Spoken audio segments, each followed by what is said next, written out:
Bonjour à tous, j'espère que vous allez bien. Dans cette vidéo, je vais monter ma machine. Comme vous voyez, il y a tout ici, vraiment tout. Et je vais vous montrer comment monter une machine, spécialement celle-ci parce qu'elle n'a pas vraiment les mêmes composants qu'une machine habituelle. Vous allez voir pourquoi, c'est parti. Bon, tout d'abord on va commencer avec le châssis. Donc le châssis c'est quoi? C'est un RFX 160. Donc c'est 160 mm d'anthrax. Et voilà, c'est tout ça. Donc il a l'air super léger. Après qu'est-ce qu'on a ici? On a des hélices, c'est des 4x4x3. Qu'est-ce qu'on a ici? C'est les moteurs Cobra que je vous ai montré déjà dans une vidéo. 1407, 4100 kV. Donc il y en a 4 comme ça. Après on a la Run Can Split. On a, voilà, ça fait partie du châssis. On a cette carte. Donc à l'intérieur, il y a une F4 OSD avec une PDB et 4 ESC 30 A. Donc ça c'est cool, on va voir si ça fonctionne. Parce que si ça fonctionne bien, c'est vraiment cool, ça facilite le montage. Parce qu'on a tout simplement qu'une carte. Plus là, sur cette machine, il y aura cette carte en plus pour la caméra. Et ici on a un petit XM+, voilà, vraiment minuscule, que je vous ai déjà présenté. Donc c'est le top pour monter une machine vraiment light. Un petit buzzer, un petit connecteur, un petit condensateur, 1000 microfarad 25 volts, un petit VTX 3, donc c'est quoi son nom? Ouais, c'est VTX 03. C'est vraiment tout petit, on va voir ce que ça donne, si c'est fiable ou pas. Qu'est-ce qu'on a après? Ici des gaines thermo bien sûr, avec des petits câbles ici pour souder les connecteurs et autre chose. Voilà, ici si j'en ai besoin de plus. Qu'est-ce qu'il y a d'autre? Ici c'est tous mes outils, donc un briquet, une pince coupante, une pince comme ça là pour tenir. Bien sûr un tournevis avec plusieurs embouts, un cutter, on sait jamais, et le fer à souder, avec le fil pour souder bien sûr. Bon là je crois que ça fait partie de la caméra, donc je crois qu'il y a des fixations, on verra ce dont j'ai besoin. Voilà, donc avec la petite caméra split vous avez ça, tout ça. Qu'est-ce qu'on a ici? Un petit strap batterie, ça c'est intéressant. Des petites bagues anti-vibration, ça ressemble à des petits joints toriques. Donc on va le mettre entre chaque élément. Ici par exemple, ici, il y en a 4 ici. Et qu'on va superposer, ça permet d'éviter d'avoir une conductivité, voilà, entre les éléments. Et surtout de limiter les vibrations. Ça c'est pour monter les étages, les entretoises. Et après ça aussi, et ça c'est tout ce qui est visserie. Et voilà, visserie. Ça anti-vibration, donc on va voir si j'en ai besoin. Au début je vais pas le mettre, et si je vois que ça vibre, je les mettrai. Voilà, parce que comme vous l'avez vu, ce sont des bras relativement épais. Et pour ces moteurs en fait, ils sont pas vraiment faits pour. Par contre ils seront bien protégés les moteurs. Mais c'est pas vraiment fait pour, donc du coup j'ai dû faire une petite rectification. Donc à la base, ici il n'y avait pas d'espace, il y avait du carbone, donc du coup je l'ai enlevé, et comme ça je peux mettre les vis qui sont relativement petites. Donc j'espère que ça va le faire, voilà. Ok, ça fait un peu prototype, mais bon, voilà, je voulais tester ce châssis avec ces moteurs du coup, mais j'avais pas trop le choix. Et là qu'est-ce qu'on a? On a tout ce qui est visserie pour les moteurs. Donc avec chaque moteur on a ça, 4 petits vis avec une espèce d'outil, comme ça, une petite clé à laine. Bon c'est bien beau d'avoir tout ça, mais on va se lancer dans le build, c'est parti. On voit bien, ça je vais me l'enlever. Alors, on a 2 plaques, ici et ici, on va les superposer, comme ça. Regardez à 3, 1, 2, 3.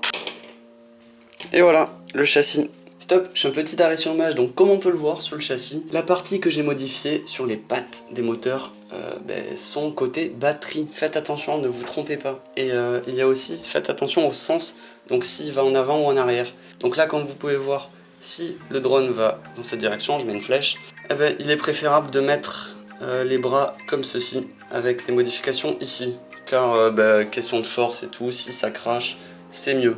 Sachant qu'on peut pas mettre les 4 vis dans ce cas-là. Voilà. Donc on reprend la suite. Il ressemble à ça. Donc là je vais devoir mettre les 4 vis ici pour faire monter la tour. Et de suite là je vais vous montrer tout l'électronique. Ok, donc là c'est l'électronique et je vais vous dire un peu ce que j'ai fait.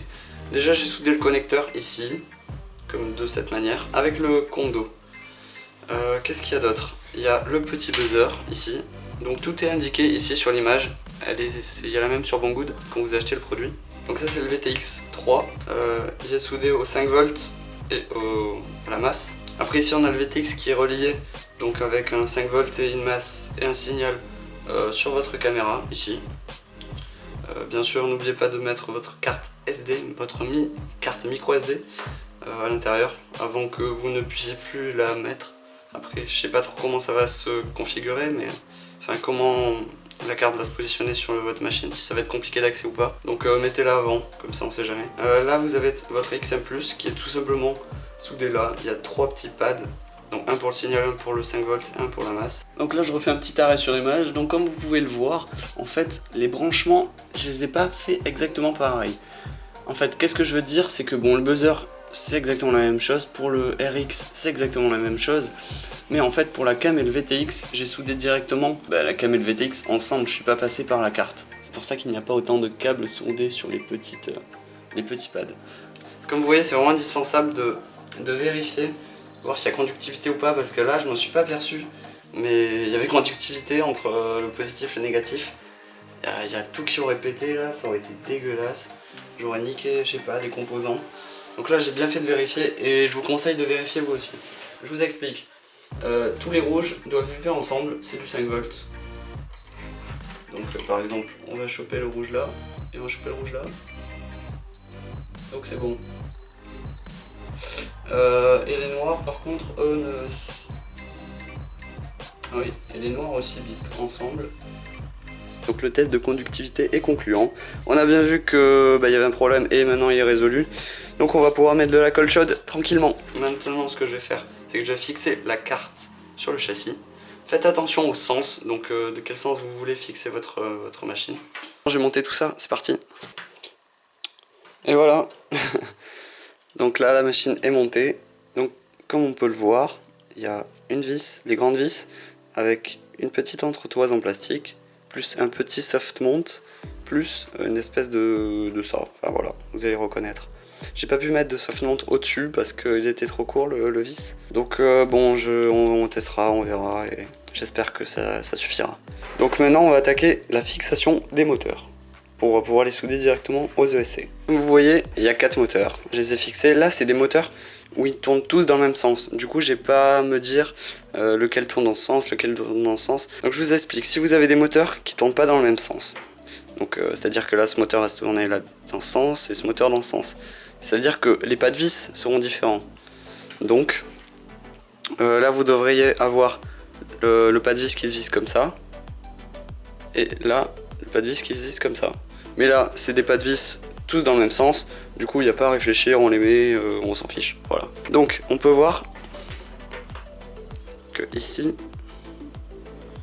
voilà un moteur. J'ai mis une petite gaine thermo pour tenir un peu le tout. Un petit rilsan ici pour bien tenir. Et ici j'ai soudé. Voilà. Les moteurs aux ESC. Donc voilà, vous pouvez voir un peu tout le montage, à quoi il ressemble. Tous ces composants je vais devoir les mettre à l'intérieur. Après je vais fixer la caméra. Et regardez comment j'ai fixé la caméra sur la plate supérieure. J'ai mis une vis ici. Donc j'espère que ça va pas bouger, on verra bien.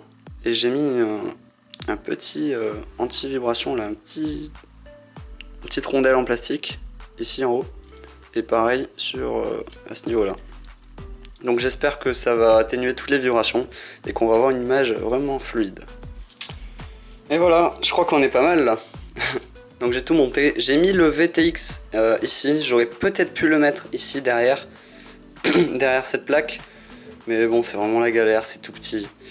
On verra plus tard. Alors qu'est-ce que j'ai mis? J'ai mis mon XM+ ici derrière. J'ai mis une antenne qui part là. Et une antenne là-dedans, on verra. Et voilà, le petit condo, bon ça je l'ai fixé un peu à l'arrache parce que bon, c'était un peu la galère, je vous l'avoue. Et tous mes rilsans étaient blancs et pas noirs. Du coup bah, ça sera comme ça pour l'instant, il est trop beau. J'ai bandé mon XM+ à ma radiocommande, donc c'est une procédure relativement simple. Vous allumez, vous créez un nouveau modèle, vous mettez en D16, un Chanel, enfin voilà, vous mettez le numéro que vous voulez, un qui n'est pas pris, vous cliquez sur Bind, il va clignoter, ça fait un petit bruit avec votre radiocommande. À ce moment-là, vous appuyez sur le bouton Bind de votre XM+, vous branchez la batterie, vous allez voir une lumière rouge qui clignote et une lumière verte qui reste fixe. Et après, vous quittez, vous éteignez la radiocommande, vous débranchez. Et après vous rebranchez tout et normalement c'est bindé. Après qu'est-ce que j'ai fait? Oui, j'ai mis les fréquences que je voulais avec la puissance que je voulais sur mon VTX. Bon là il est accessible donc ça va, je peux le changer. Mais si j'aurais mis derrière, il n'aurait pas été accessible. Donc maintenant on va passer tout de suite sur Betaflight. Donc qu'est-ce que je vais faire maintenant? Je vais le brancher ici, la carte, à mon ordinateur. Donc on peut voir que tout est bon, il tourne dans le bon sens, donc là il avance, là il recule, là il va à droite, là il va à gauche, donc ça c'est bon. On va laisser comme ça. Ok, donc là on arrive ici, on a du 10 shots, désarmer moteur, ok, je sais pas, on va laisser ça, on va pas toucher. Qu'est-ce qu'on a? On a du S-Bus, nickel. Le V-Bat, à mon avis, il est on board. On va le mettre comme ça. On aura besoin de la radiocommande et d'une batterie. Ce qu'on va faire, c'est qu'on va voir pour le récepteur. Donc là, j'ai ma radiocommande allumée sur le bon modèle. J'ai branché.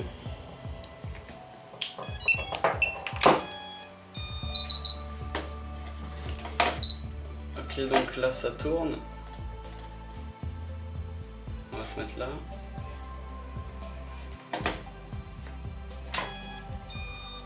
Ok, donc là je fais des mouvements et les mouvements correspondent bien à ce qu'on voit à l'écran.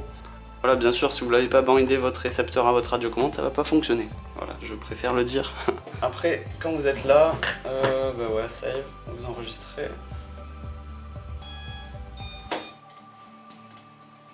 Vous êtes dans le mode, donc le mode d'armement, je vais mettre aux 1 ici. Le air mode, on va mettre le beeper ici. C'est le...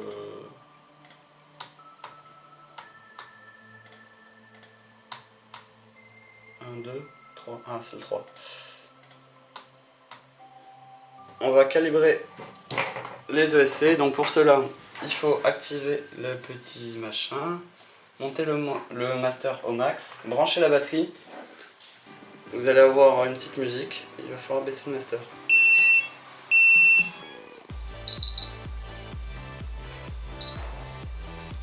La batterie, baisser le master.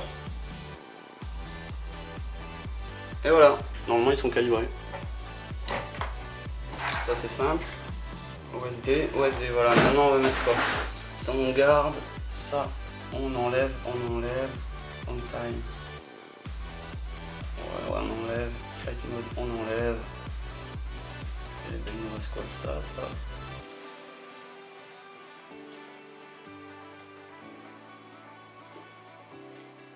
On va enregistrer et on va faire un petit tour sur les PID et rates.